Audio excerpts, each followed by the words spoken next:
So in today's video, it's highlighting all the reasons why ladies you need to have your own money. How important it is, how critical it is. Poor girls turn me on. The poorer the girl, the more attracted I am to her. It's only a poor woman that will wake up by 7 a.m.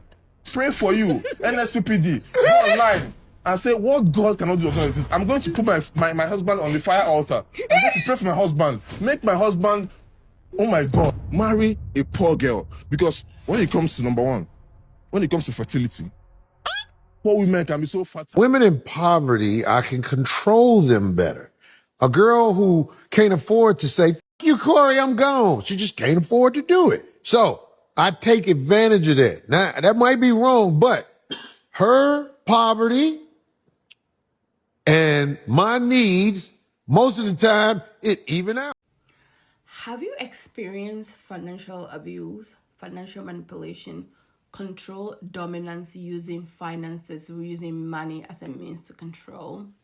Do you know anybody who has or know or who's struggling with financial abuse in their relationship where they are not partners, they're rather working, and the man is the one keeping control over the money and gives the other parties, in this most cases, the woman, a stipend. Gina Chumesi here, your favorite psych practitioner, where on this channel I talk about everything in regards to chaotic, narcissistic, abusive, unpredictable relationships. I talk about red flags to look for when you're in that space of should I go, should I stay, should I go?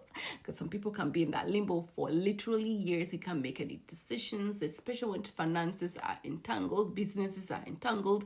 I mean, you have kids, because kids are expensive too. When there's family involvement, when there's entitlement, when there's separation or divorce, and how to heal and how to navigate leveling up after healing. In today's video, we're talking about manipulation, how men target vulnerable women who might be in a state of poverty and they are more easier to be controlled and dominated, and how they rather prefer to give them a stipend and be able to run around while they are playing the field, playing golf, building businesses, doing stuff, going back to school, and the woman is stuck with the children and not able to do that because their finances is literally down to the toilet. I found this research, global research, that says financial abuse is a form of domestic violence involving control or restricting a person's access to money and resources. Restricting, okay? That's why they give you a stipend. They give you an allowance, literally. Can you imagine that? You go to your partner, I don't even say a partner, and say, can I get money? Like you're even saying, can I get money for hair? Everything's in his name. The house is in his name. He refuses to put your name on the deed. The car is his name. It's all flags to let you know this man is controlling, and he's only giving you a stipend or allowance when he desires and how much he desires. He refuses to give you a clear understanding of what your finances look like, even though you're working. Even if you're a stay-at-home mom, that should not be. You should have an agreement. Like, let your voice be heard so loudly. Have an agreement written as to how much you expect based on your and his ways of living, daily living, expenses. Not just something that he just pulls out of his hat. It minimizes argument and fight all the time. Finances, when it's precarious, the light is being shut off, water is being shut off, the kids' activities are not being paid, school fees is not being paid. You can't sleep. You're stressed. You're in panic mode all the time. Poverty, they say poverty is not. The lack of money, it is, and the lack of understanding and agreement, prior established agreements to make the relationship fluid, because everything is just set. You have your own account, they have their own account. You have a mutual account just to pay bills out of. Okay? This can manifest in various ways, including controlling spending, preventing work, and manipulating finances. This man has his name on the bank accounts, on the credit cards is his name. He doesn't have your name on the deed. Learn. at least have the desire to learn financial literacy. If not, then hire a good CPA, a good accountant. Like, that's what I do. I have a couple accountants bounce things off of, because when it comes to numbers, personally, I would not do like taxes, figuring things out, especially if you have business or businesses. It becomes a little mushy. So you gotta consult. It's okay. Don't hide it. Have a financial planner, retirement planning, a life insurance, saving to, whatever it looks like, where you're going to be when you retire, a retirement home, even pay for your funeral. Have all that life insurance. Even when you're not here, your children will not cry. Even if they cry because you're no longer here, they will rejoice because you are leaving them a legacy. Make the next generation's life a bit easier than yours. Stop looking for a rich man. Become that rich woman. Okay? Make your own money. Invest into that certification, that vocation. Men cannot be trusted. Men change. And men cannot be your investment plan and your retirement plan. No way, sis. They'll rob you of your peace, your stability, your freedom. Find a man who respects you and respects your voice enough to hear you. So at least you can continue to have your purpose, navigate life with individual goals and mutual goals. It doesn't take a lot to have mutual goals at marriage. It makes everything so beautiful. You set accounts down for vacations, for this and that. It's so easy. If not, you can do it together. Find a couple of accountants and sit down once or twice or 3 times a year, every quarter or so. Go over it. It's like running your home as a business. Let me know in the comments what your experience has been regarding finances, how you navigated. Have you been in any toxic, abusive relationship in regard to finances, emotional abuse before, manipulation, and that kind of thing? Leave me a comment, give me a like, follow for more videos like this. Okay. Bye. Husband who makes $250,000 a year refuses to give his stay-at-home mom wife any access to money. The wife in this scenario, named Angela, called into the Ramsey show to ask for advice on the way that her husband handles their finances. Angela shared that they've been married for 8 years and she's been a stay-at-home mom for 2 of those years. She's not on her husband's bank account. He gives her money for the bills each month, but it's barely enough and she's left with nothing. Ramsey's daughter, Rachel Cruz, was on the show that day and she asked Angela why her husband won't put her on the account, and Angela said that he doesn't want to give up control. She added that she can ask him for $20 to $50 at a time. Ramsey interjected and said that this was bothering Angela because it was wrong and that it's probably more toxic than she realizes. Cruz even likened it to financial abuse, and it certainly sounds like it. And it is all about control. A partner who chooses to abuse will control their partner's money and access to economic resources or their ability to provide for themselves through holding a job. Financial abuse is abuse, and it's found in 99% of all abusive relationships. And it often makes it difficult to leave the relationship. There are resources out there that can help. Recognizing financial abuse is the first step. Open communication, joint access to bank accounts, setting boundaries, and getting your ducks in a row so you have some cash available if you need to leave the situation are all important. Both partners should have access to money that enters a household. And if you don't, it's time to make a plan. Never trust an abusive man who you may believe has money. They often lie to outside people about their finances. And with this type of pressure, they will take it out on you. They use the money that you think they may have to keep you trapped in a cycle of violence. They use manipulation and money to hide their abusive behaviors. They will encourage you to quit your job and withhold money from you so that they can continue having power and control over you. They will become extremely stressed when they can't pay the bills, and they will become abusive towards you. They make you afraid to leave because they pay all the bills or they provide all the resources, and that's another way for them to control you. Money is a terrible reason to stay with an abuser. You see, I have an issue with women who don't have their own money. Every woman should get her own money. You don't go into marriage with the intention to come out, because in marriage, It is two, husband and wife become one. So it's the two against the world. But it becomes bad when it's the one against the other, and then the center will divide. If that man did not go fetish, if he was a Christian, if he wasn't hitting me, I'll still be in that marriage. If those abuses were not there. We are not there. I'll still be in that marriage. At the most, I'll take vacations, and come back. Stuff like that. And trust God and keep praying till it gets better. Supposing I didn't have my own money, That would be happening. there will be nowhere to go to, because most women are stuck in toxic marriages because, one, where would they go to? And then another problem I have with women is thinking of what people will say. Opinion is cheap. Every single individual is entitled to their opinion, but you are the one living the life. So you know what you're into. Now, it's not about you bringing your money or anything, because a family is built. But every woman, please get your own. That guy would have killed me within that 4 months. Yes. If I wasn't releasing my salary to him like he wanted, he would have killed me. Supposing I did not have salary to give him, he would have killed me, because the bitterness would have doubled. He would have killed me. Every woman should just get their money.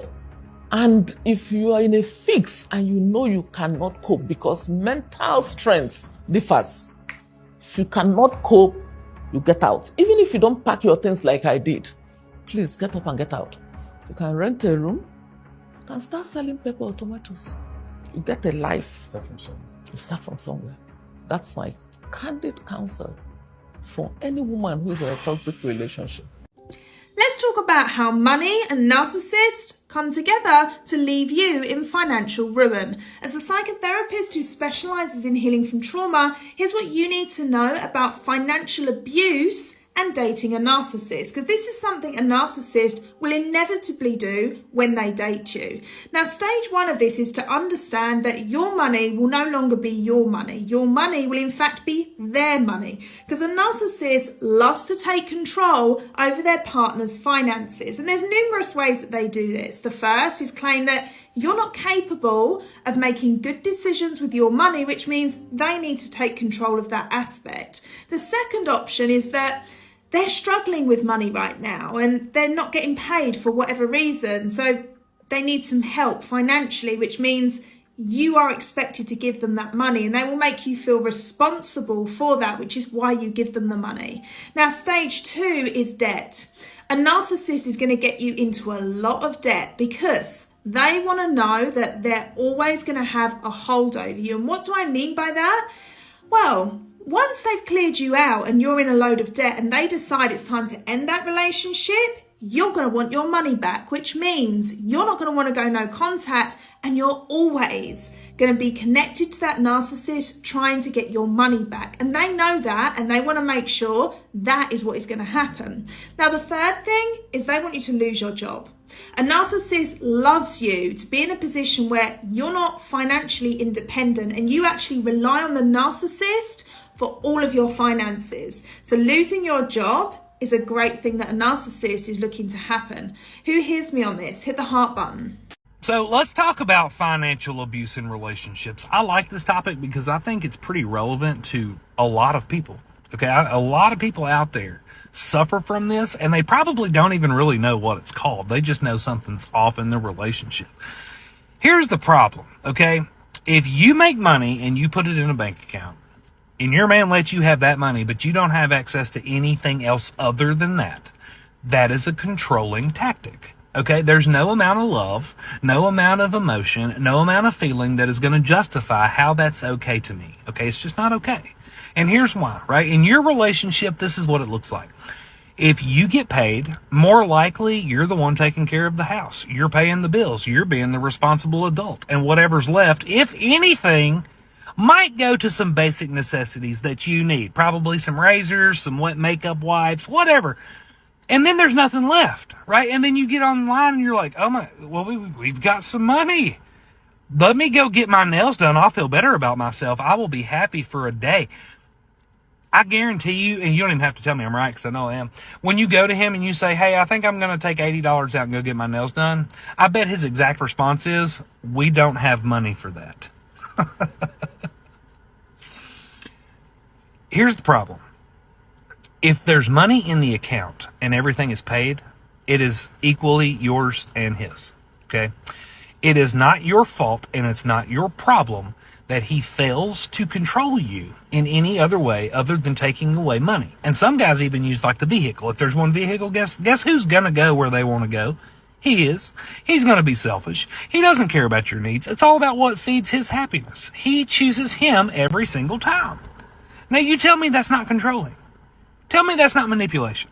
Right? And here's the other part. Here's the kicker. Now let's say, for an example, if you go to him and you ask for money and he says no, you sit back and you watch what all he spends his money on. His money, okay? If he goes and plays around the golf with the boys because that's his stress relief, right? Just going out there and whacking the shit out of that ball. That's that man's stress relief, and he deserves that because he works hard for his money, right? But if he's doing that, how is it fair that you don't get to do something you want to do? Tell me, why? The only thing that leads to is one or the other is going to lose their independence. And guess what? It's probably going to be you, because at that point you've realized you're in a relationship with an immature man. That's what happens. Okay. And now you can't get out. That is how you lose your independence. That's how you become dependent upon him. And that is how he controls you, because he thinks that you're too afraid to leave. I mean, does that sound familiar to you? Ladies, I'm begging you on my knees. Stop prioritizing getting a man with money. Get your own bag. And women think I say this because I'm pandering to men or because I'm trying to be a pick-me. Not knowing that the whole time I'm really terrified for you. We live in a world where we are proven second-class citizens. We live in a world where it's their rules, it's their social norms. Like, I don't think we as women understand how much we view ourselves through the lens of men. So the world has been set up for men to win. It's not that I don't want you to get a rich husband. It's that when you are financially reliant on that man, he owns you. And men have proven time and time again that they cannot be trusted with that responsibility. I am not saying don't enjoy your husband's money and live a soft life. I am saying don't sell your soul for it. Don't put yourself in a position where you cannot move freely for it. Don't put yourself in a position where if he decides to withhold it, you are doomed. You are down and out. Giving the wrong person financial ownership over you is basically like giving them your life. It is indentured servitude, because at the end of the day, you will always be reliant on them for survival. So please, go ahead, get you a good man with money. But also, baby, have yours. Just have yours. Have that backup plan. Even if you don't need it, never ever let a man think that you cannot make it without him. It is not safe. So please, on my knees, I want you to have everything.